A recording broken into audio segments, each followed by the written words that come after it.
3, 2, 1. Boom! Advanced Weekly Update. Advanced Weekly Update. August. We hope you're having a great month so far. And we have a few things we're talking about, but our focus for our Advanced Weekly Update is our education article, Countdown to College. That's right. It's August pretty soon. People are thinking about going into college for the first time or going back for the new semester. Although, wasn't that an exciting time of life, by the way? Oh my goodness, it sure the was. Summer before your first year of college, exciting. And maybe you're counting down the time to when that starts, but maybe some of you are getting ready for an interview that will help you to get into a certain college.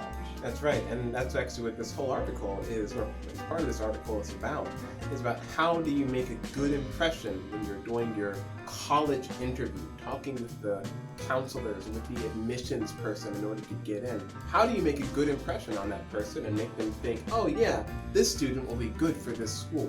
Absolutely, so that's our question of the week. What should you do in order to make a good impression in a college interview? What should you do in order to make a good impression in a college interview? Or maybe you're not headed to college, but maybe you're looking for a job. So what should you do in order to make a good impression in any kind of interview? That's right. Hey, let us know in the comments below. You can share with everybody, and maybe if there's someone looking for a job, they'll get some good advice from you. See ya Later on.